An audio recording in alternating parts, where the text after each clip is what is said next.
Murder on cars in bids? I'm not just talking about the bloodbath that the market is taking.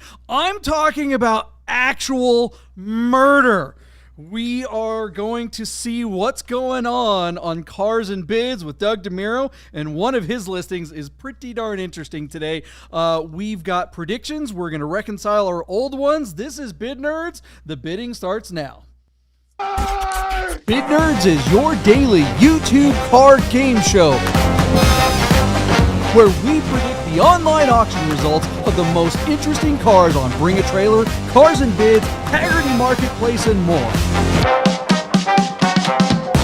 It's just like the Price is Right game show. Play along and see if you can beat the nerds.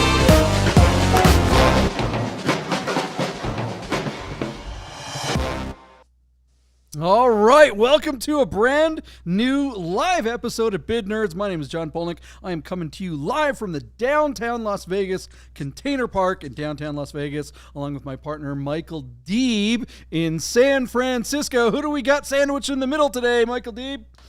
Ingo Schmoldt, what's up from Janau Auto Works in Concord, California. What is going on, Ingo? Thank you so much for jumping on with us. The audience doesn't know it was kind of last minute, but JP and I are very grateful that over the course of the weekend we can get you sorted out to join us. How are you, my friend? Welcome to the show. I am great, man. I'm so excited to join you guys and take some wild and crazy stabs at things and probably fail miserably, but let's give it a shot, man. Join the club. Failing miserable is our middle name, and you're right there in the middle, so you're good to go. Shout out to the Nerd Herd. We got a lot of people hanging out on a Sunday night. Thank you guys for joining us. You know we do this show for you guys. We love doing it when you guys are live here hanging out with us. We're going to make a lot of predictions, and we love encouraging your participation. You guys usually get it right more often than we do. Way more. I mean, we are talking way more Yahtzees. That is correct prediction on auction listings come from the Nerd Herd than they ever do from anyone on the panel. So definitely pay attention to what's going on in the Nerd Herd comments over there. And if you're in the comment section, please hit the thumbs up real quick, and that'll get us out in front of more potential nerds to join the herd. Also want to give a shout out to our good friends at Godden Porsche of Las Vegas. If you're looking for a classic Porsche or parts for one, give our friends at Godden Classic a call. And you're going, hey, look at that, they're on time. That's because I got my fine Swiss watch serviced at Our Smiths. They provide fine Swiss repair. Oursmiths.com. Give them a holler if you're looking for a fine Swiss watch or need to get service on one. All right, let's get going here. I'm excited about tonight's show. What a weird opening, right? Murder on cars and bids. Oh my goodness. Wait till you hear this story, you guys. But first, before we get to all of that, just real quick shout out on what we do if you're new to the channel, because you heard Ingo's going to be here and you're like, oh, what's going on? What we do on this channel is we dig around on Cars and Bids, Bring a Trailer, and all the auction sites. We find the most interesting listings. We talk about those listings. We give our wannabe expert analysis on those listings, and then we make predictions, and you can play along. It's a lot of fun. It's like The Price is Right, only with cool cars. All right, Michael Deeb, we made some predictions on the last episode. You want to get to it? All right. I'm I'm already confused because I'm reading our shared notes and I realize I screwed up one of the reconciliations. So we may fumble through this a little bit. Saw my note, did you? Yeah, totally. And I'm trying to fix it in real time, and I'm so confused. Well, so why don't you take a second to fix it? Hold on, take a second to fix it. And why don't we talk to? Yeah. Let's have Ingo tell us a little bit about his store real quick. Yeah, how long have you been doing what you're doing and on BAT officially? Because you just represent Randy's car. You got good stuff going on. I did just represent Randy's car. We're the local partner for the San Francisco Bay Area, which means that we're a completely independent company, but we help, guys who want to sell their cars get ready to sell. And, I spent 30 years in the consumer electronics business doing sales and marketing. I was VP of sales and marketing for a small manufacturing firm, but I took pictures and wrote for magazines, car magazines all my life. And just kind of fell into this, started in about 2018. And about 2 years ago, this became my full-time only gig. So this is it, baby. I got to make this thing work, right? So we were lucky enough to get the Bring a Trailer local partner designation about 7 months ago, and the business has just kind of exploded. It's fun. We represent sellers on Bring a Trailer, Cars and Bids, PCAR Market, and privately as well. We take magazine quality photos, hopefully great videos, and try and represent them to give everybody the clearest chance to understand what the car is and make the most money. Excellent. Well, we're going to see one of your cars tonight, and I'm really interested in this particular car because I own one, and I'm going to be selling mine as well. So, looking forward to that listing. All right, Deeb, did you clear up your mess in the spreadsheet? All right, very nice. Let's go. Yeah. All right, what was the first car that we made a prediction on the last episode? What do we got? Total brain fade on that, by the way. Anyway, inside joke. All right, here we go. So the first car, JP, is a 1992 Volkswagen Cabriolet with a 5-speed manual that was on Bring a Trailer last week. Our car was offered out of University Place, Washington, showing 129,000 miles. This was a white on white on white on white Carmen-built Cabriolet. 92, they were already building Mark IIs, but JP always reminds us that all the Cabriolets were built on Mark Is. This car looked nice. It's got the manual. When you consider the mileage, that interior looks really, really good for the mileage. And it's from JP's old neck of the woods, being up there in Washington town. So I thought our car would be fun to cover as summer is here. And the car was running no reserve, so we knew this one was going to do well. JP, I started the bidding at $16,180. You took the under at $15,000. And on our last show, visiting us from Los Angeles, California, there's none other than Sarah Dackerman from LA Dismantlers, the Porsche Dismantler. Great friend of the show, great friend of pretty much anything that JP's ever produced. She's at least a 7 or 8 year friend that I can think of, and she had a lot to say. She also took an under JP, going $14,500. So, Ingo, we're looking at a really nice Volkswagen Cabriolet with a manual, 129,000 miles, but it's running no reserve, and it's on BAT versus any of the other platforms. First of all, what's your bid? And second of all, do you think this car would have done better on a different platform? Just to get your opinion going. That's interesting. So, okay, just thanks for hitting me this with. I've got so much information on this car. It's great. Absolutely, yeah. The first thing that comes to mind was right around 15. So it was very interesting to see where you guys were looking at it. I might go up. Things can always go crazy if you get the right 2 bidders in the room at the end. So I was thinking it could go 17, 18. Looking at the pictures, which are kind of like just ordinary grade, I'm guessing, I would say 15 too. Let's just stick there. And okay. Where would this car, this car might do better on Cars and Bids. Interesting take. Interesting take. Yeah. All right. JP, what do you think? Cars and Bids for this, or you like it on BAT? I don't know. I mean, the big question is, does this represent murder or a bloodbath? Let's hear the result. What happened with this car? All right, so low bid was $9,500. High bid in the herd looks like it might have been Gerd at 14. No, Michael S was at 16,000. And we're all under because this car ran no reserve and it's summertime. $18,250 was the hammer. Of course, it sold because it was running no reserve. 37 bids is decent action, JP. I don't suppose Doug Demuro would have any trouble selling this car, but I don't know that he would have got more than $18,250. That's higher than anybody would have guessed. So I was closest in studio. I get the win at $16,180. And I don't know if anybody in the herd bid over me. I'm the high bidder, and $16,300. Chris S. Thank you. Chris S., you got that one. But JP, unlock that result for us. Do you think Cars and Bids would have got more than 18.2 for a 130,000 mile Cabrio? I mean, I had some questions as to whether or not this car had body work or not because yep. I like the way. How did you put it, Ingo? With the pictures, standard pictures, or kind of regular? Yeah, pedestrian stuff, right? Things you might take. Yeah. Medium grade, I thought is what he called it. Medium it's like grade, medium grade chicken parts at your McDonald's. Look, this car.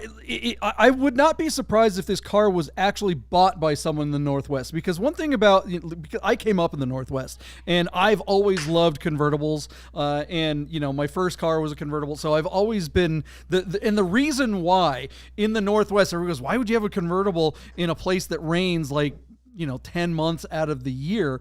And the answer is because when it doesn't, there's nothing nicer than having your top down and being reminded just how nice it is for those couple of months, or some people would say a few weeks. So by the time spring and summer comes around in the Northwest, people are clamoring. They're looking for the convertibles. They're like, oh my God, I got to get a convertible. Convertibles are worth all the money for like 6 weeks. And then it gets gray again, and then nobody ever wants one again. So if you can get your car for sale in that bubble, you're really on to something. I don't know. Ingo, what do you think of the results of this little bitch bucket? I think that was a huge result for them. I mean, triple white, it's some people either love it or hate it. That's the beauty of no reserve. I always tell my clients, look, all we're hoping to do is get 2 people in the room who really love it at the very end, and hopefully they go a little crazy, right? And that's kind of what happened here. So I'm kind of shocked. Although I did say maybe 17 or so with the right, if we had the right people in the room. So if I was representing this, that would have definitely been my hope. But that was a great result, I think. Certainly the right people in the room on this one. And, bloodbath? No. Murder? Yeah. Someone murdered it by selling this car for $18,000. Nice work to the sellers, and congratulations. Yeah, right. What do you guys think of the results of this little bitch bucket on BAT? Would it have brought more money on Cars and Bids like Ingo seems to think it would? Or was this all the money you could possibly fit in that thing without the money just flying down the freeway? Let us know in the comments below. And what else did we make a bid in on the last episode? What do we got? JP said, I'm realizing my cars are out of order. Okay, So the next car in line was the 1989 Porsche 911 Carrera 4 Coupe that was sent in to us by Joel from the Nerd Herd. But I also spanked Joel on the show because he picked a car that was in Oslo, Norway. And Joel, as much as we love the cars that are overseas, they're just hard to put a value on because so many people are afraid of being responsible for having to bring that car stateside. And I don't even think you could register this car in California because we've become such the republic. Anyway, very nice car showing 109,000 miles. This is sort of a Gen 1. Actually, it's the first year of the 911. JP, I remember teaching me that all 89 964s are C4 coupes, as Porsche was carrying out that new technology. And this is right on the heels of the 959 being, pure unobtainium in every country in the world, especially the United States, where the car was never really officially imported. So very nice car overseas, which makes it tough for us to really predict. JP, I opened the bidding at $49,964.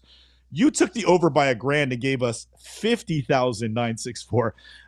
Sarah Dackerman from LA Dismantler really liked this car and gave us $60,000. And I challenged her to, if that was a buy bid, because she knew she could dismantle it and make $120,000 off that car.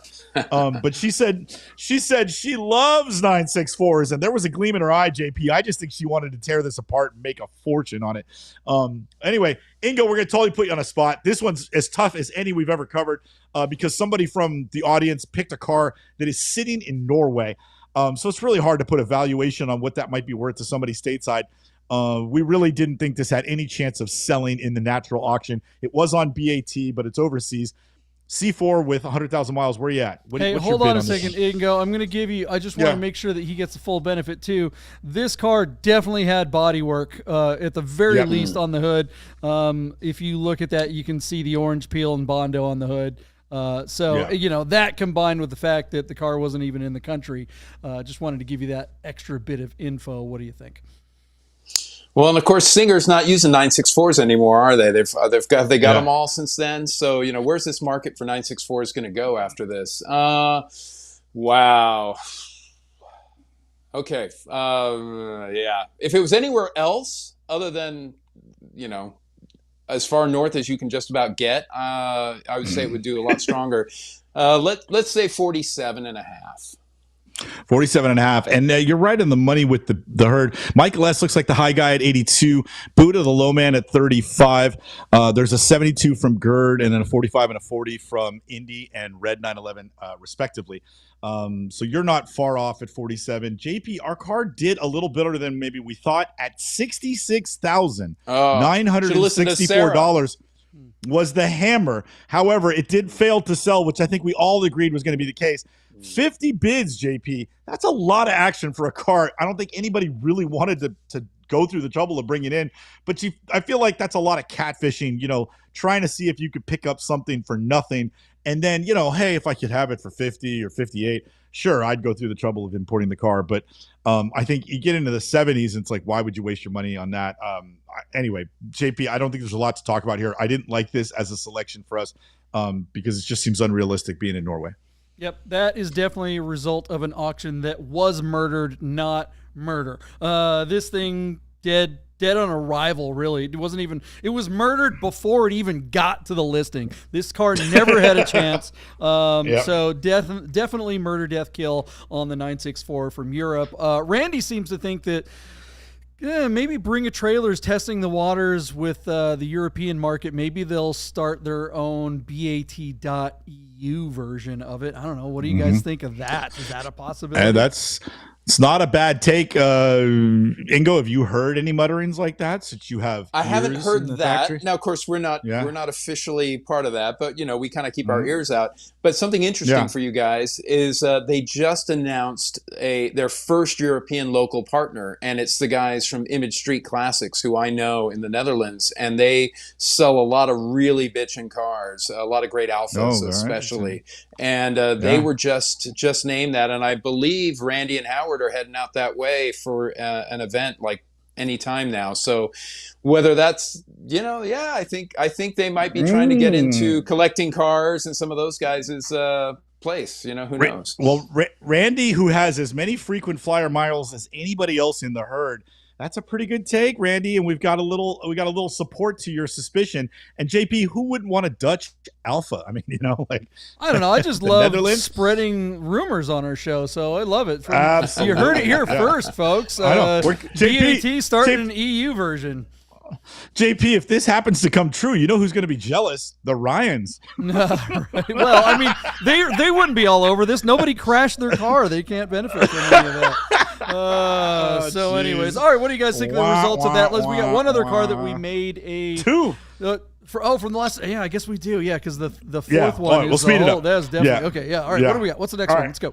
All right, JP. I can't remember who picked this car. Oh, Nate. Yeah, Nate Nichols. Nate. Oh, yeah, and this is his. This was his car. I didn't realize it wasn't just a car that he picked. This is actually his car. Oh, geez, Nate, I'm sorry. All right, so it's a 3-liter powered 1974 911 Targa 5-speed. Oh. Hey, guys, if you want us to get the car right, send me the information and not JP. He always gives us an abbreviated version. So this was Nate's Wait. Hold on. Wait a second. You have the same link I did. It's not like I give you any information about it other than here's the link and here's someone who sent it to us. I didn't realize till later that it was actually his. But as far as the details on the car, you screwing it up is just you screwing it up, not me. I screw up my own stuff. That's me trying to cover my ass because I kind of bashed the car and you said you liked it. So Nate, 74 911 Targa with a 3-liter behind the driver. It's also got a ducktail and just a nice resto mold. Ingo, as you whip through the pictures, there's no center console on the floor. It's got like RS door cards and a Wevo shifter and an aftermarket stereo. The paint is really nice. I didn't like the graphics, but yada, yada, yada. Nice car. JP really liked it. But I just wondered how well it would do.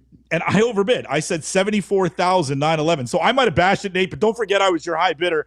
JP came in way under me at $62,911, saying mid-year and Targa.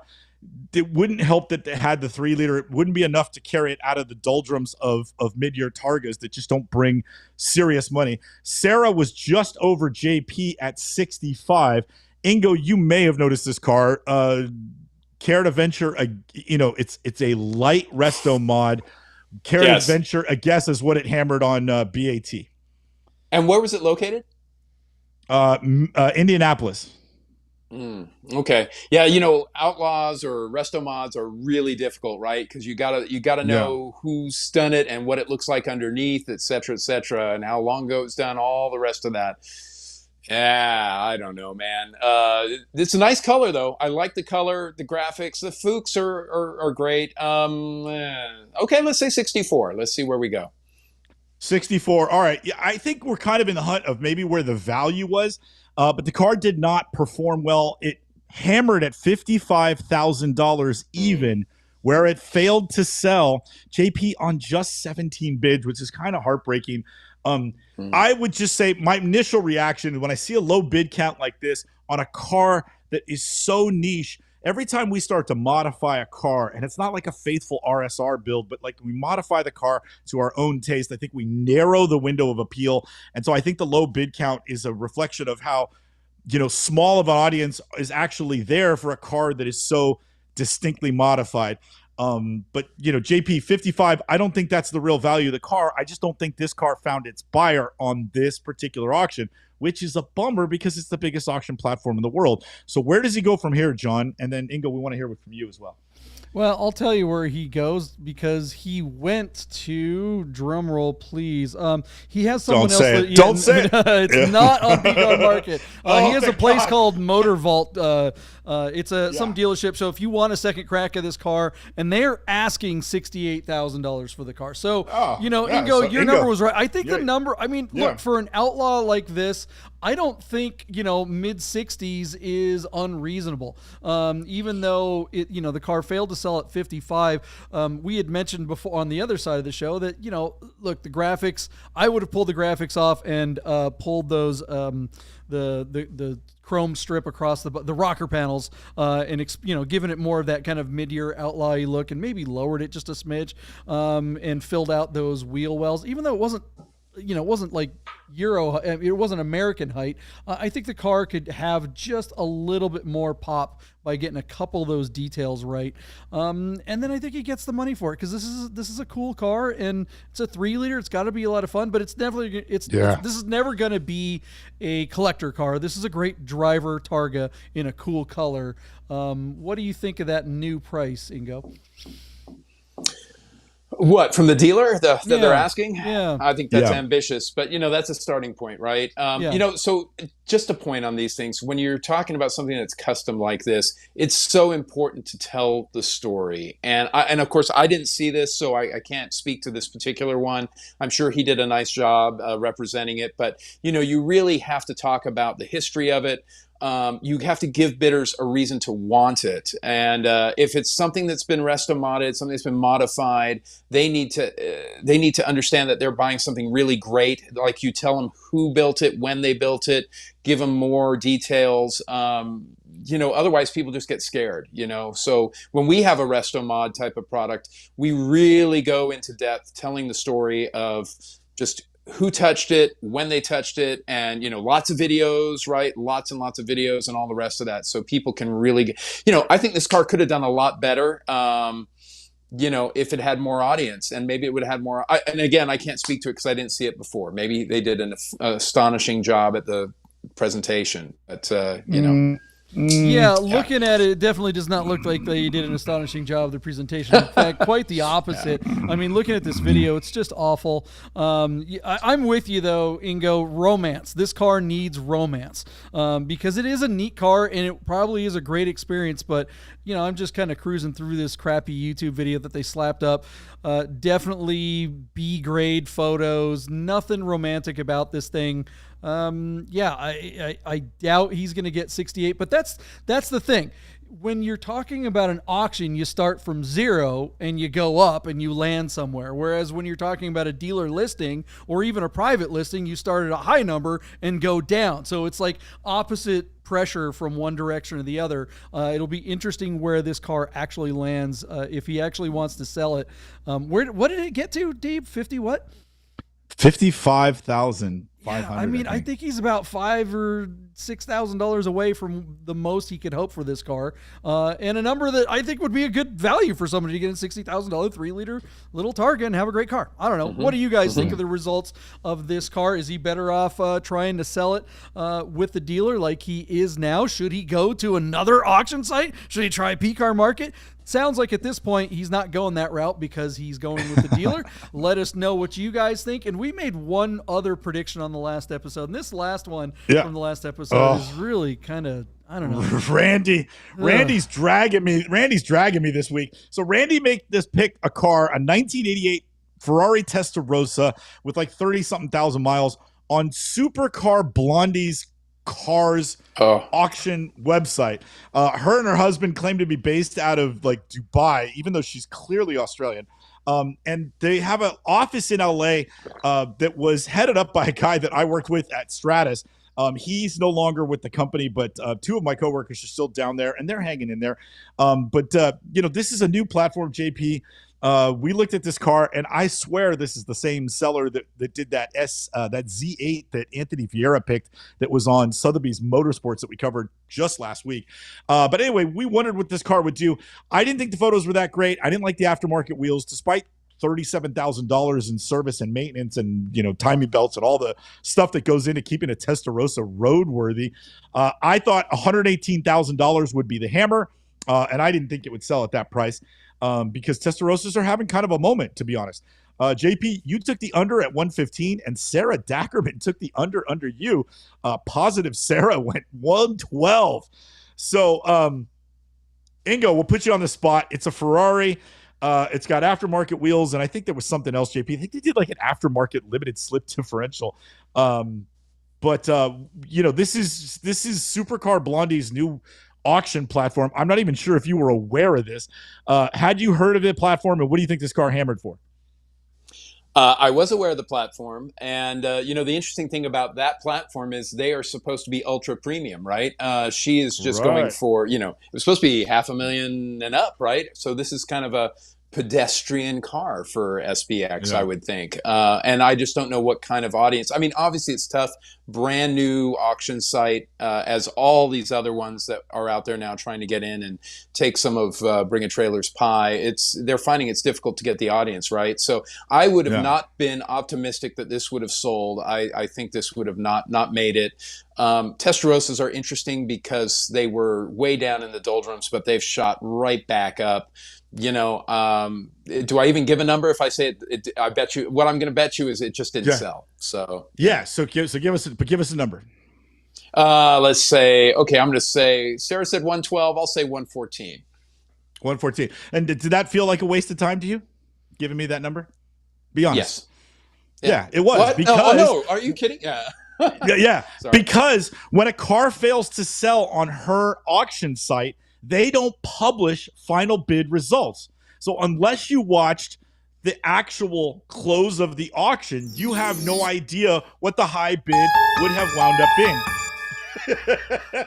So Randy picked it for us, and then Randy and I were texting. We're going, hey, man, I can't find the results. So then I created an account so that I thought maybe if you create an account, you'll get privileged information. Still no results are shared. So that was the day it closed. A day or two later, this car allegedly sold privately post-hammer. So now they have an addendum that says the car is sold. This auction was sold privately after it finished on June the 20th. So that just populated, I think, over the weekend. I'm only noticing as we're bringing the listing back up. But JP, I don't know if we have a button for the sound of a toilet flushing, but you can flush. You can flush this listing and this auction platform. I just, how are you like? You're going for this ultra premium client base, but you need your audience that you've accumulated with your shows and your social media to keep the engagement going. If you can't share information with your engaged viewers, I don't think people will continue to click onto you. And you have an uphill climb to begin with. Why are you making it worse? So, JP, I know you don't want to spend a lot of time on it, but I hand it over to you. This is a mess. Randy, thank you for bringing our attention to it because of some of the ones that have come and gone. This is hard to imagine that these guys are going to succeed if this is their attitude and their culture. Well, Anthony summed it up pretty well. It's the simp marketplace. This thing also dead on arrival. She's just, come on, what are we doing? Why are you wasting every time? Well, the only people that are happy about this are the boys in Oyster Bay. They're like, finally, the guys at PCAR Market are so happy. We're not the worst auction site on the planet anymore. Oh my God, this is great. God. So they're high fiving over there, going, we're not number zero. They suck. But SPX. The big question, we shouldn't be making predictions on what the results of their auctions will be. The prediction we need to make is how many months will they hang on until they go away? Yeah. For real, what do you guys give them? Do you think how many months till they're gone? So they started, let's say they started 2 months ago, right? So we're in from June. now. How many months from now will until So they've been 2 months, and I feel like their run could be a year. So I'm going spring next year. That's I'll give them 10 more months, JP. What do you think they'll hang on for 10 months? All right, remember guys, we're making predictions. So if you're in the nerd herd, how many months do you guys think? Ingo, we'll give it to you. What do you think? I don't know. Maybe I'll be selling cars on their site in 2 years or 10 years. I don't know. No, this is tough. Anybody going into the online auction world is very difficult right now, and trying to appeal to a worldwide high-end audience, doing this is tough, man. I got to say, I don't think it's got a great chance. Well, it could always change and get better, and maybe it'll do well, but I'm guessing, okay, let's just say 8 months from now. We'll see where they are. Ooh. All right. Yeah. I'll split the difference at 7. Christmas. Yeah, I mean, I'll say that they just dump out before the end of the year. I think that's good because it's like, all right, that'll be the last quarter.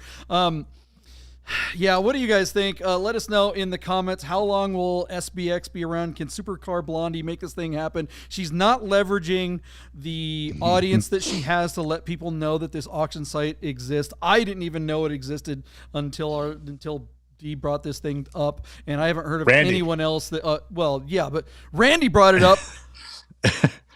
For our show, I didn't even know until we started the damn episode. I'm like, SPX, what is that? I'm looking at the spreadsheet. So I thought it was a mistake. I thought it was like a Sotheby's thing that I barely heard of. All right, let us know in the comments below. Yeah.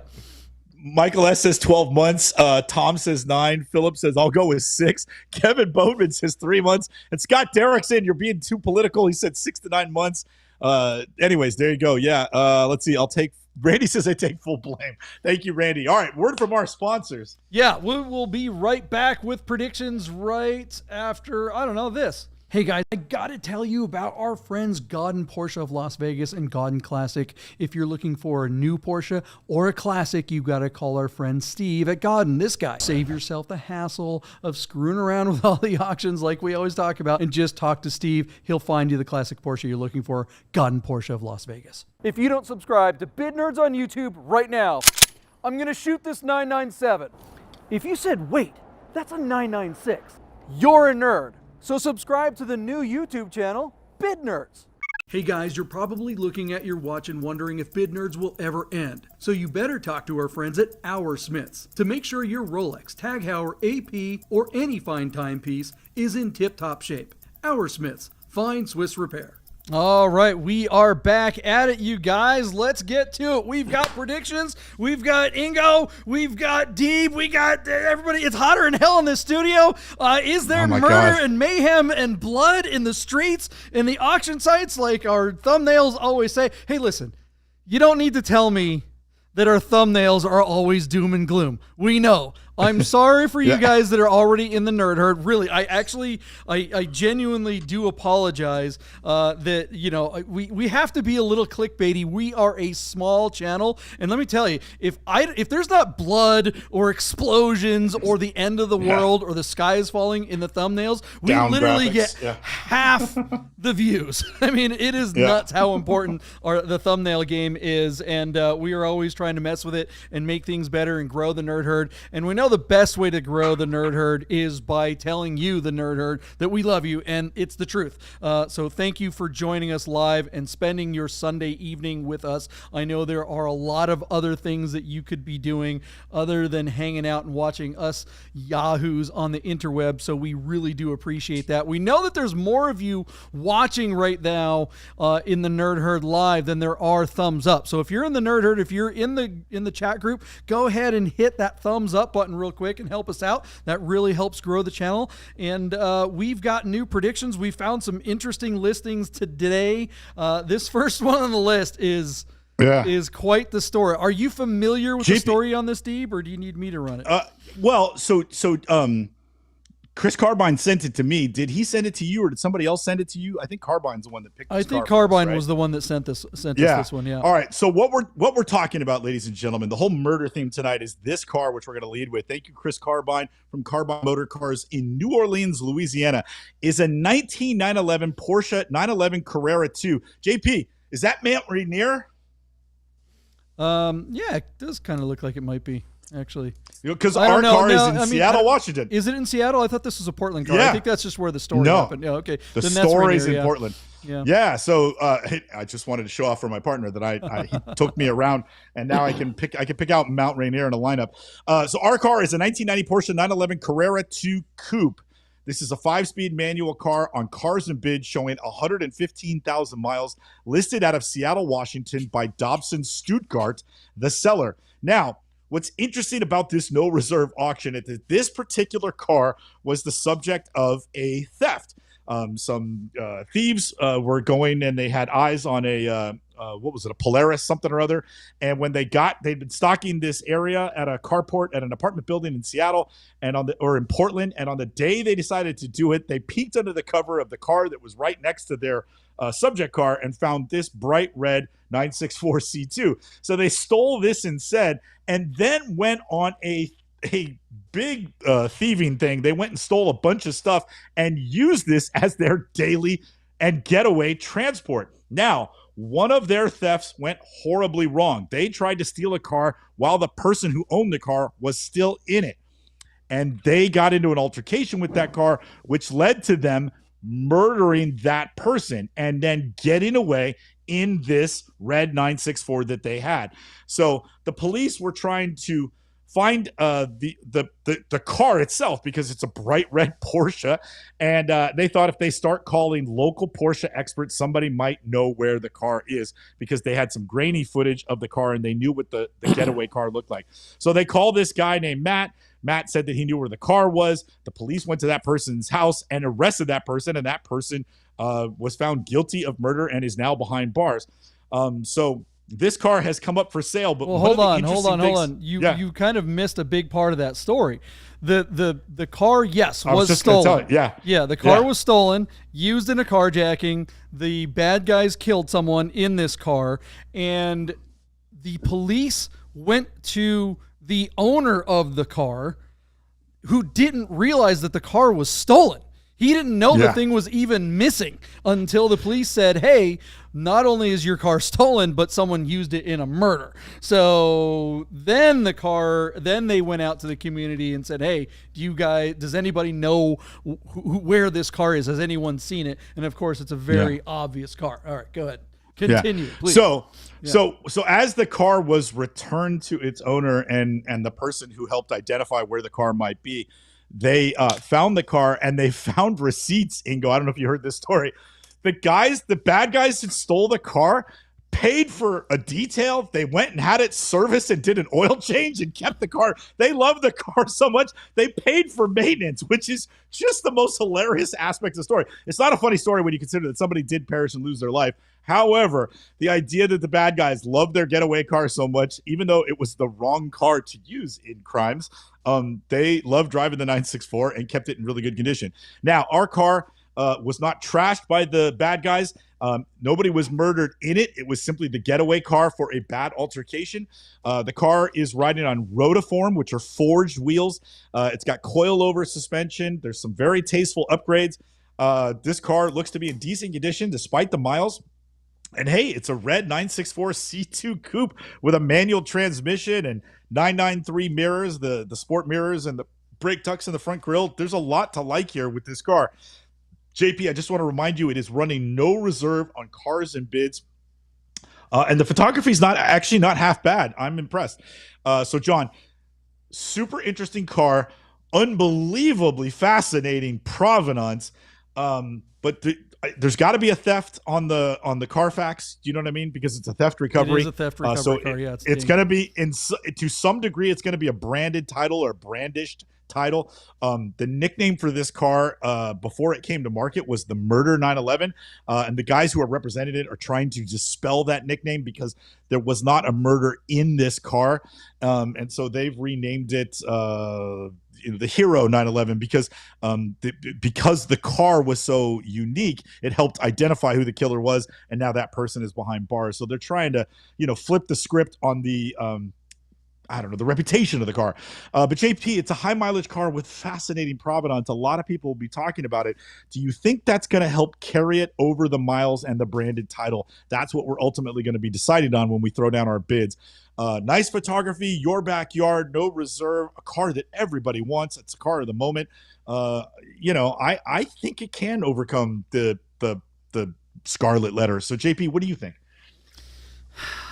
Do you really want to be associated with this car? I know the sellers are trying to spin it the hero car. I think that's that's frankly BS. Sure, no one was killed in the car, but the car was used in a carjacking. They rolled up on someone, tried to get the other car, killed a person, failed, and got back in this car and took off. I don't want anything to do with this car. I think it is a beautiful car. It's gorgeous. I love the wheels. I love everything about the car other than what it's attached to. I don't want to be sitting in this thing. I don't want people to be bringing that up. The poor people's family out there whose loved one died and this car was used in that criminal activity. This reminds me of, you go to Luftgekühlt every year, we always go to Luftgekühlt, and one of the cars that always seems to be there is that car that was owned by Pablo Escobar, that really cool RSR car. IROC. Yeah, the IROC. IROC, and it was driven by all kinds of famous people other than him. But I just that car would be like owning a car that Hitler or Stalin had. That car should be burned to the ground. That person was one of the worst people in history. I know that everybody loves to make, cool movies and TV shows about him and glorify him, but he was an awful piece of crap. And the people that had this car were terrible, terrible people, and a horrible, horrible thing happened. We joke all the time about murder and bloodbaths and stuff like that, but this car really is attached to something awful, and I wouldn't buy this car for $5. I don't want anything to do with this thing. I wouldn't even drive it I wouldn't take it if someone gave it to me. If someone did actually give it to me, I would send it to the crusher. I think it's just bad news. Don't like it. What do you think, Ingo? Ha! You're asking me now after that? After that, yeah. What am I supposed to say? You know what? I love it. Yeah. I really like this. I think this would be great to add to my collection. Yeah. I would covet it. No. Ingo, get out your number 2 pencil. We're gonna give you an ethics test now. Here we go. Spin this one, Ingo. What do you got? Okay. It's a hero car. Heroes. That'd be like saying, "Oh yeah, Hitler was a hero because he did what now?" I'm sorry. Go ahead, Ingo. Floor is yours. I won't spin it. But I will say there's some interesting things here. So first of all, well done to the dealer trying to sell it. It looks like they've done a really nice job. And as you said, it's a really good car. Looks to be a really good car from what we can see, other than for that story, right? So I was just having a quick glance at what it was. It looks like it's had a compression test. I guess that's come out okay. I don't know. It's all about post-service after the after the theft and all that. I don't think it's going to hurt as much as you think. I think people in this day and age love to have something that's notorious, that will get eyeballs, that they can talk about. So I hate to say it, but I don't think people feel the same way you do. And I think a few people are going to bid hard on this. The interesting thing is, I just looked, this ends on Wednesday, right? And I believe that Doug does a live show on Wednesday, and they cover cars, and it gets some. They try and get some last feedback and stuff like that. So, this is going to do well. I think this will do actually quite well. The no reserve is interesting on Cars and Bids, but I think this is going to be a good result for them. Wow. JP, I can't believe tonight you're the moral compass, and now I get to be the a-hole. So y'all know who Richard Ramirez is. He was the Night Stalker. He murdered a bunch of people in Los Angeles. He killed one person in San Francisco, and when they captured him, they wound up bringing him to San Francisco. And at 850 Bryant, which is the courthouse and the jail, They kept Richard Ramirez in that building for almost 2 decades because they could not put him in a maximum security prison. Everybody would have tried to tear him to pieces in those prisons. So they kept him there. I knew a girl that worked at the courthouse, and for over 16 years, JP, Richard Ramirez received 500 love letters a week of women that wanted to marry him, have sex with him, and carry his babies. So, JP, while I actually agree with you, I wouldn't want this car either based on its association. I don't think the rest of this godforsaken country agrees with us. And I think that despite you having a very, very good moral compass, it's not going to hold this car back. I think this car is destined to do well. The crazy provenance only adds to the fire. And I think this car is going to succeed. It's also running no reserve, and we know, JP, that keeps all the underbidders engaged. This car is going to get a ton of eyeball. And if Ingo's correct and Doug Demuro starts spitting about it, sky's the limit. John, our car closes in 2 days. It's sitting at $55,500 on 13 bids. My bid is $110,000 where it will sell. JP, what is your bid? Yeah, I mean, look, I'm not saying that it's not worth money. I'm just saying you're not a good person if you buy it. There it is. I mean, straight up. Seriously, you're just not a good person if you want to be around this car. Having this in your life, do you really need a 964 so bad that you want one that was involved in someone's freaking murder? The answer is people collect Nazi paraphernalia. People collect KKK stuff. People love, like I mentioned, the Pablo Escobar. I know it's not the car's fault, and that's not the point. It's just a car, right? It's just an inanimate object. But that doesn't mean everyone in the community is going to know this car when they see it. I mean, if you change the wheels, maybe people wouldn't realize it was the car if you wanted it. But I think there's even people that are going to probably pay extra because of this horrible thing. And you're right, Deeb. It's because people are fascinated with the macabre stuff out there. And so, I don't think the car will do bad. And, normally if it were just a theft recovery, I think that would hurt. This car should be a $120,000 car because it's a really nice 964, and those are the hottest car right now. With a theft recovery title, that should ding it down to probably about $80,000. But I think it's just not going to matter. People are going to be like, oh yeah, I want to get the murder car. There's a little store like 3 blocks from me right here in downtown Las Vegas. If you've ever been to Las Vegas, there's a store on Fremont called the Murder Mart, right? And it's because lots of people get murdered in front of it. They've done everything they can to try to get people to not call it the Murder Mart, but everybody knows it's the Murder Mart. This car is not going to be called the hero car. It's going to be called the murder car. And if you buy it, you suck. This is definitely a Ryan's type car. What was your number? $110? 110. Yeah, basically, I think it's going to double from where it's at, which we don't typically see on cars and bids. But I think this car, and as Ingo mentioned, might get some help from Doug Demuro. Still got a couple days. I think it's going to double, JP. I think 110 is the number. Where are you? I don't disagree with that. I'm going to go over and say some despicable person has 115 grand in their pocket, and they will definitely buy it, and I'll hand it off to Ingo. Ingo, just so you know, the herd is speaking. Somebody will buy it at 69.9, says Philip. Thoroughbred Enterprises is at 85. I'm looking at Chris Carbine at 108. Yuri Sanakis, I don't read that. Indy Dave, 90. Brian at 90. Not a ton of bids. Andy Stahl is agreeing with me at 110. What's up, Andy? So that's kind of where the herd is at. Ingo, give us your bid. What do you like? Oh, man. And by the way, I agree with you. I would not be adding this to my collection, but I'm just telling you what I think is going on with the general psyche in the world right now. So, okay, I'm going to go bold here. You're right. Cars and Bids doesn't generally get as crazy at the end as Bring a Trailer does. But if this were, you're helping it, so maybe you'll even have this, force this up a little bit. I'm going to say, going a little crazy. Let's say 118. 118. There we go. He's taking it over. Yeah. Very good. Yeah. And hey, that's in play, and that's fair value for the car.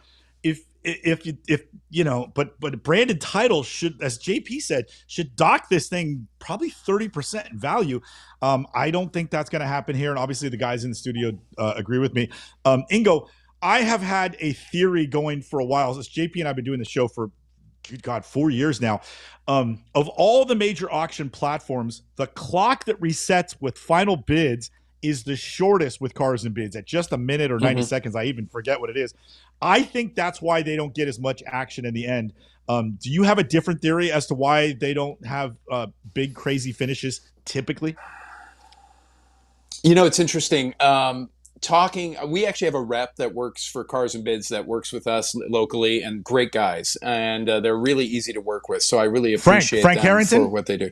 Frank Harrington, exactly. Yeah, exactly. Great guy. Frank's been on the Frank's been on the show, and JP and I have been on their show. There you go. There you go. So no, they do a great job on that. And we've talked about how the audience for Cars and Bids skews younger, and maybe there's a shorter attention span, and maybe and people are quicker with their fingers. I don't know, than the old guys on Bring a Trailer. But there's several reasons for why they are doing it. I still think that they're just getting there. You know, they're still building. It takes forever to try and build up all this equity that Bring a Trailer has built over, you know, such a long period of time.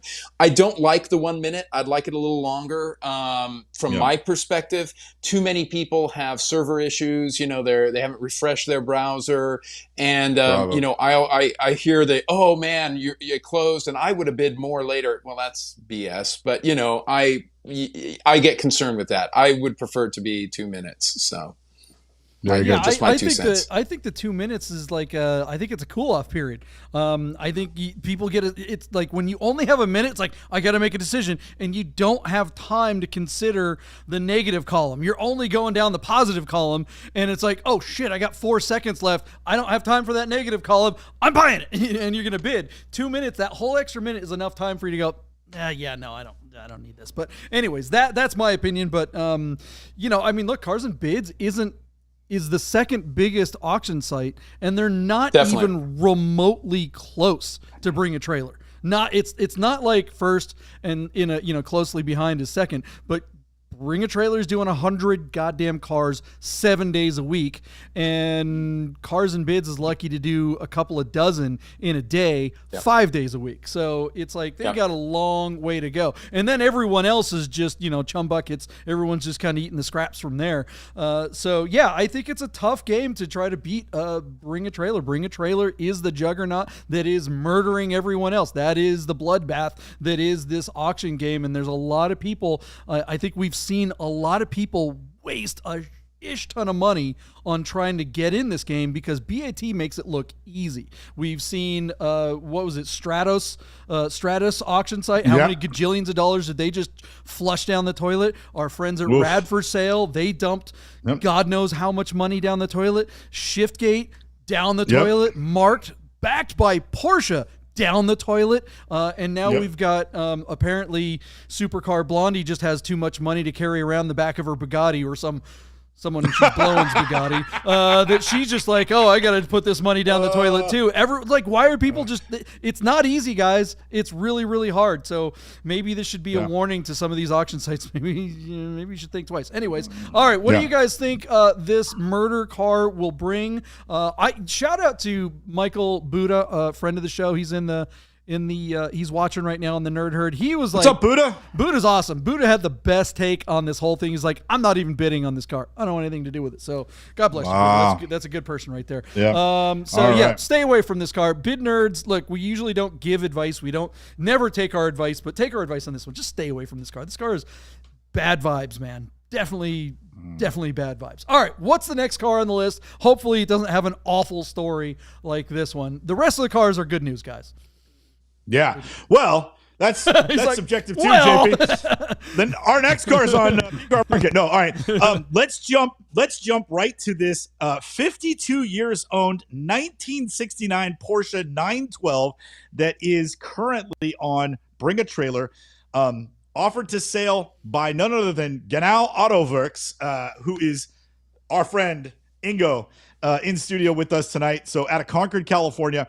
I love the hero shot in front of the PCAR sign because, Ingo, I came to Vegas and became a Porsche guy. When I left the Bay Area, I was an Alpha guy, a Fiat guy, but I hooked up with JP. I bought an air cooled, and as I came back to the Bay Area in 2020 during COVID, JP took me to the Easy Show, even though he's from Seattle. We met in Vegas, and so when I see the Pixar and an air cooled Porsche, and I'm like, oh yes, it's my favorite time of the month. It's the Easy Show. I think that's a great location to shoot your hero shot.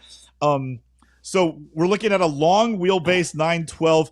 I am not going to spend any more time on this car. I want you to tell us all about it, Ingo. Tell us a little bit about the car, what you like about it, and then we'll recuse you from bidding on it because it's your representation. This is your consignment. But give us the car. Sell it to us. What are we looking at here?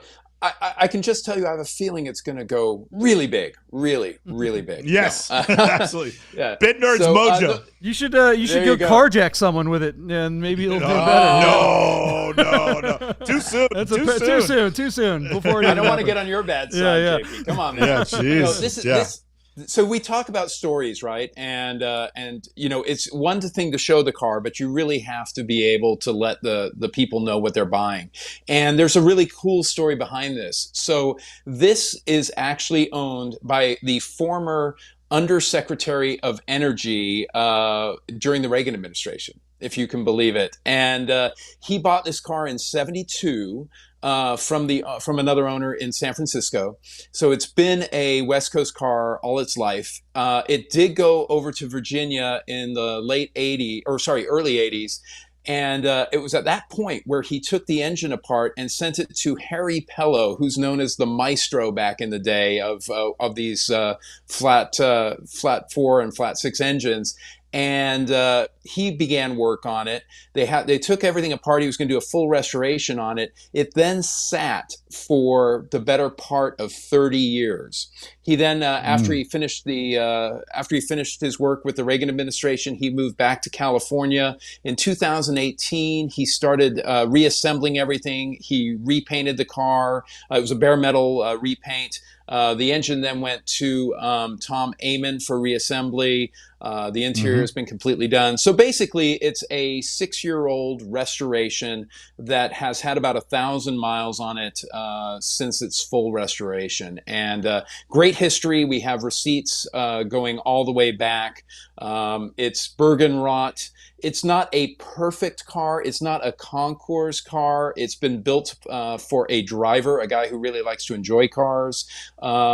It's just a really, really solid, honest 60, long wheelbase 912. And what do they make? 3,800 of those? Not too many. So it's kind of a rare bird.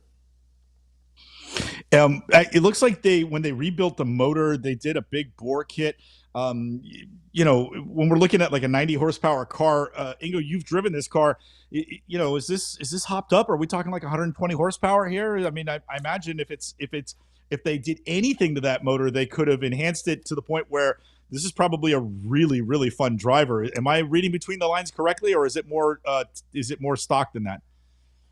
I will say that it's these are always going to be momentum cars, unless you go really crazy. So, it's still a 4-cylinder, and it's a heck of a lot of fun to drive. It's probably, 10, 15 horsepower more than stock. It's nice. It gets up and goes. It's a 4-speed. Some people don't like that. What's nice about it is it's easy to drive because the gearing is such that, it's just simple. Cruise is great on the freeway. And we did our video on it, out here in the Oakland Hills up by the Redwoods. And it just hauls. I mean, it's a great car to toss around. No, that's awesome. JP, you own a 912, so I know you're going to be very vested in watching the results of this car.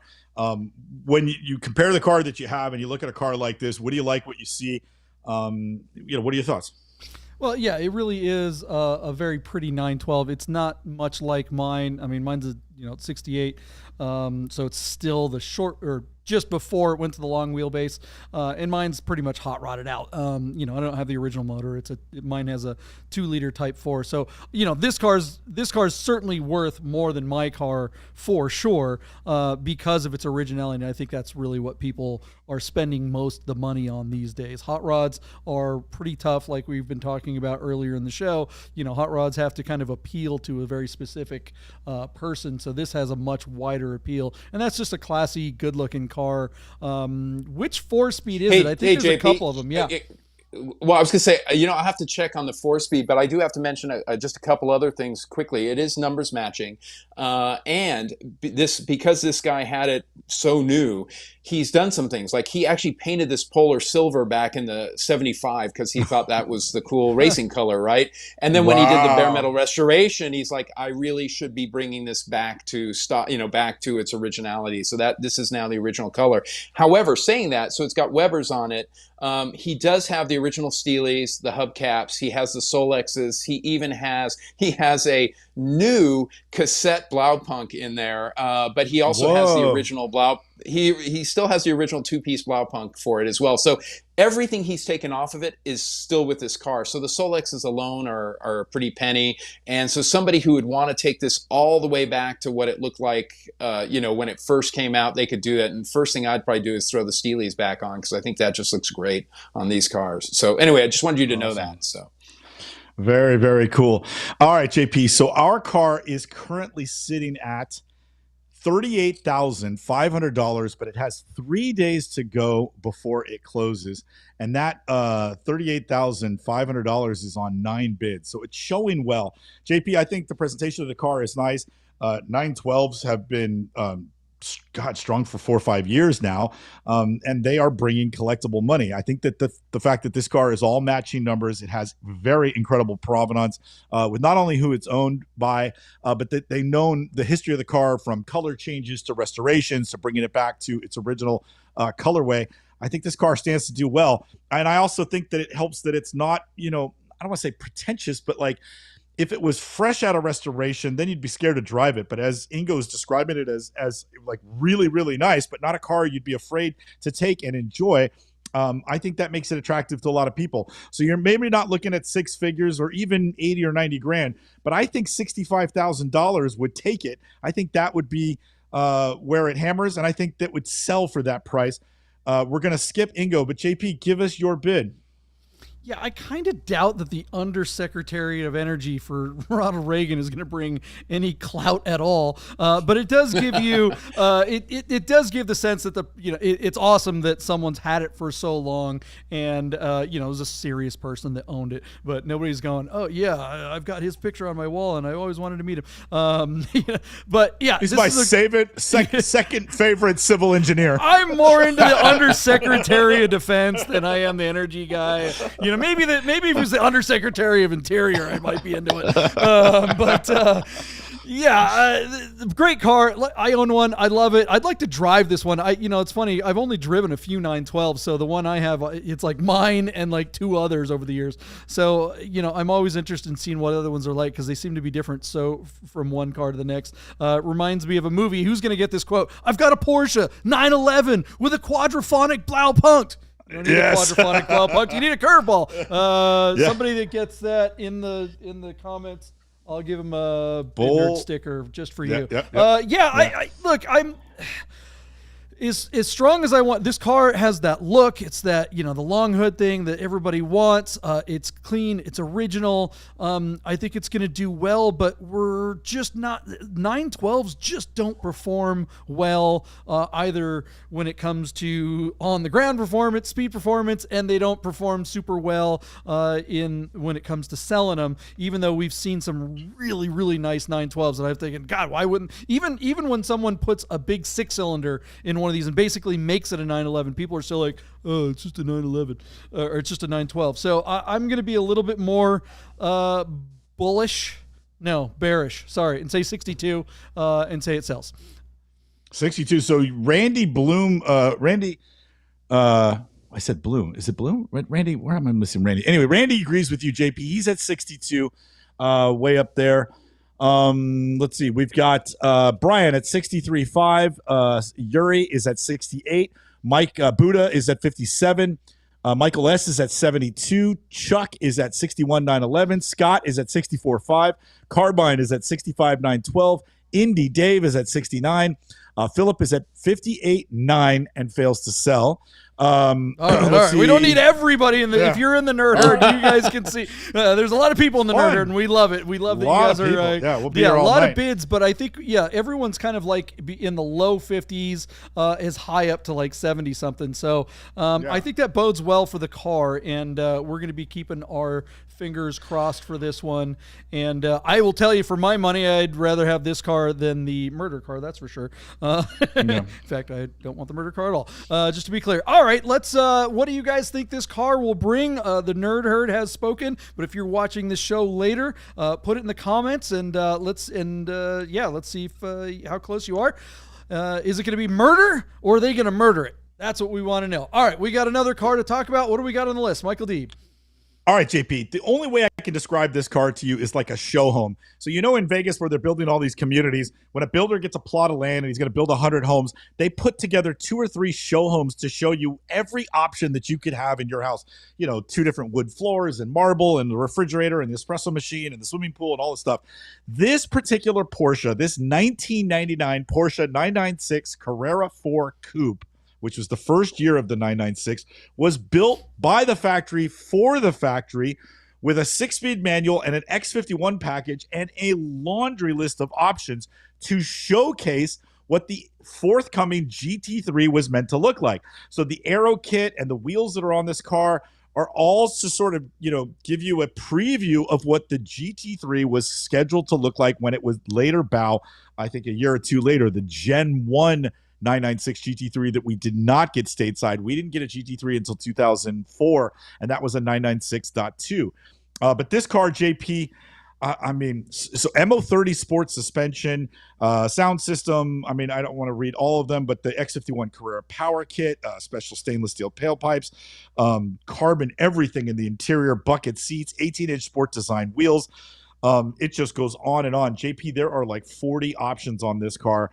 It is spectacular. Now, our car is showing just 35,800 kilometers, which is around 20,000 miles. It's a ZZZ VIN because this was not a stateside car. The car is located in Summit, New Jersey, however, and as I mentioned, it is on PCAR Market. It bums me out that this car is on this platform because for whatever reason, if this car fails to sell, John and I are going to jump on the platform and not the car. And so I really wish this car would get a fair shake at selling, and I wish it was on Bring a Trailer. If we're assuming that everything on this car is valid, and if that's the case, who cares about the people nitpicking the car in the system? I think that this car should have been on a different platform. And we'd have a better idea. My feeling is that this guy thinks he's on to a pot of gold, and the only reason he brought it to PCAR Market is because they allowed him to dictate the reserve, which I'm sure is in the 6 figures, John. Even though the most expensive 1999 Carrera that you could find is only worth 60 grand. I think this car is worth a whole lot more because of how unique it is. It's truly a one of one in this crazy yellow thing. So, JP, I know we're trying to wind down the show, but let me throw this over to you real quick. Unbelievable laundry list. The fact that this car's history was designed around the GT3 that was coming is really fascinating. They hadn't built one yet, but they wanted people to see what it looked like, so they made this instead. It is so unique, and I think, with the Porsche collectors, that's everything. And so despite 99 Carrera 4s not being worth diddly, I think this car is going to bring stupid money comparatively. I think it actually brings GT3 money, but that's my opinion, and everybody's got one. So, John, I hand it over to you. Do you like this car? I know yellow, you've talked extensively about how yellow cars aren't worth anything. I just don't think that matters here. So despite the color, do you like the car? I think it's fascinatingly cool. I would love to own this thing, and the color be damned, Yeah, a little yellow goes a long way, and there's a lot of yellow here. Is all of this stuff factory? The phone and the yellow dash and that's what I was going to ask. Yeah. Because I don't know. Are you sure? Pull it up. I mean, it's crazy. Yeah, leather sun visors, carbon air vents, leather steering column. I'll find the yellow stuff, but yeah, I think it's all there. I doubt very much that the center yellow seatbelts, roll bar is factory, bucket seats factory. carbon leather, but center console body color. Okay, so keep the going, center JP. Yeah, it's console is crazy. definitely something that they would do. I've never ever seen the airbag button color matched. I've never seen the speaker color matched. I've never seen the inside of the horseshoe color match. That like ever. Yeah. And that doesn't mean that Porsche didn't do it. I'm just saying I've never ever seen that. It's funny, like, you know, the first gen GT3 996s, I think those are the ugliest wheels that Porsche ever made. If this car had the GT3 wheels of the .2 996, it would just be spectacular. But you're right, none of that matters. If all this stuff is factory, the tacos and everything, if all of this stuff is the way it came from Porsche, then this car is going to do really, really well. And it's probably a hoot to drive, but whoever buys this, I doubt is going to drive it much, because this is definitely a museum piece. I don't know what did you give a number already? No.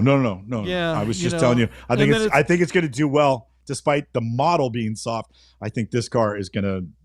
It should be sensational, you know. And other than the X51, it's stock from a powertrain point of view, right? This doesn't have a Metzger engine. No, Okay. but just X51 and MO30 suspension. Yeah, I wonder if And that a IMS roll is being cage. replaced. Yeah, Ingo, what do you think of this car? Yeah.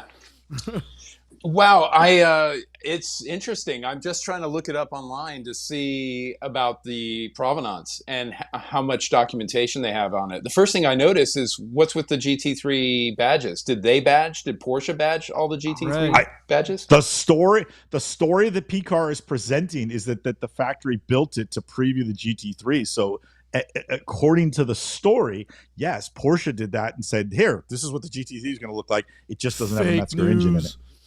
Yeah. But I mean, you know, we'll see. Wow. You know, if you're buying this thing, you better be doing your homework, right, ahead of time, because everything you said is freaking amazing. And we know one thing about Porsche owners: they love paint to sample and they love unique. And this is speed yellow. I assume this is, you know, it's a little too much for me.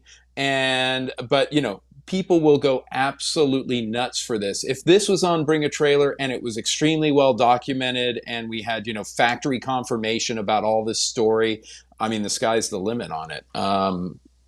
I'd have to look and see what PCAR Market's got for documentation to verify it. People are asking in the comments, apparently that's what the nerd herd is saying. There's no way in hell I would take PCAR Market's word for it. I'm not saying that PCAR Market is lying. I'm going to say that PCAR Market is a used car sales place, and they will tell the truth. They'll say what, you know, they'll just cut that edge. Oh yeah, it's from the factory and everything like that. Well, that's what we heard, right? They're not going to say that. I mean, they will get right to the edge.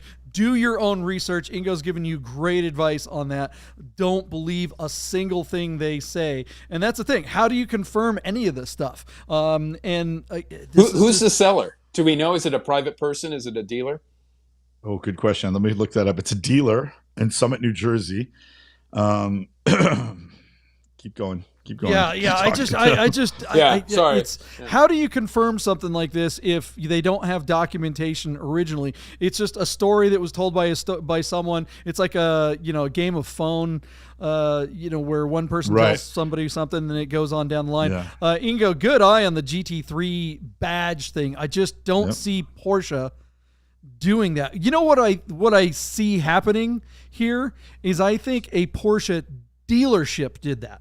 So the Porsche dealership saw a picture of what the GT3 was going to look like. They ordered one with an X51 package and all the aero stuff, and then they got a GT3 badge, and then they went nuts with painting everything yellow that the factory didn't. And then they said, okay, this is what the GT3 is going to look like. And then that story somehow turned into that this was factory, because it is factory, but there's a bunch of little details that weren't. And if you just blend the whole story together, sure, why not? Maybe someone's dumb enough to believe the guys from Oyster Bay. What do we think this car will bring, Michael Deeb? Yeah, so JP, just so you know, so the cabin is pointed black leather and carbon fiber and the speed yellow trim. Options from Porsche's Sonderwurz department include painted speed yellow accents on the door openers, door pocket lids, belt outlets, instrument dials, and Club Sport bucket seats, along with the 6-point harness, which was a unique option because you could get the roll bar and the seats, but the harness, I guess, is something special as well. So, John, but it doesn't say speaker covers. It doesn't say the centerpiece, right? Or even instrument dials, to be honest. Yeah. So, who knows? Again, that's why I said we're not getting a fair shake with this car because it's on PCAR Market, and you have to question them before you can even begin to question the car or the integrity of the seller. So, fascinating car, but yeah, buyer beware. So, John, our car doesn't close for another 3 days. It's currently sitting at $50,000 on 6 bids. John, if somebody is interested in this car and they pursue getting to the bottom of this, take the VIN and run it to their local Porsche Classic partner and find out how this car was truly born instead of taking the listing's word for it. I think this car could potentially be worth crazy money. So from where it's sitting now, I think it more than doubles. I say $120,000 and it sells. If it is what it says it is, and the kilometers are correct, sky's the limit on a special factory owned one of one car. But if all that stuff is wrong, or just the fact that it's on PCAR Market, it may not get there. But yeah, I'm just hedging the bet. I want to go 120, and PCAR could get that for this car. But man, you really, like Ingo said, you have to do your own homework. But I think this car, if the interested parties that are out there would probably do that. So yeah, 120, JP. But where you at? Yeah, if it's real, that's a lot of if right there, guys. Yep. You got to wonder if they took it to bring a trailer first, because why wouldn't you, right?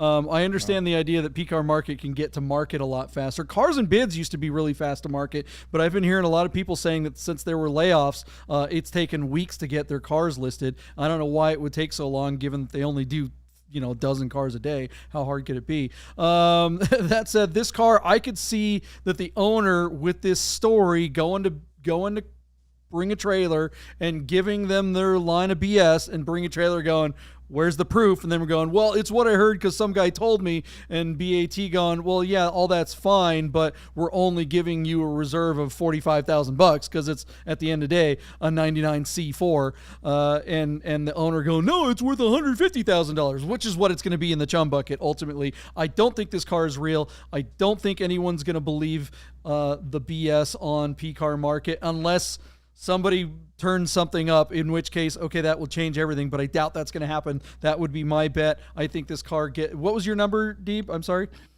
120,000. Yeah, 120, actually, more than double. No flipping way does it get over 6 figures. I think this thing gets, I don't know, let's call it 69,996, and I'll hand it off to Ingo. So a couple interesting observations on this thing. One, I'm looking at the sticker under the hood, and it is, they almost had to put an extension on it, right, to get all the numbers. Yep. And they do talk about the Sonderwunsch program. So if that's true, then that's it. I totally agree with you guys, right? The other interesting thing on this, just without looking, do you want to guess how many comments have been on this so far? Ooh, good tidbit. How many? I looked.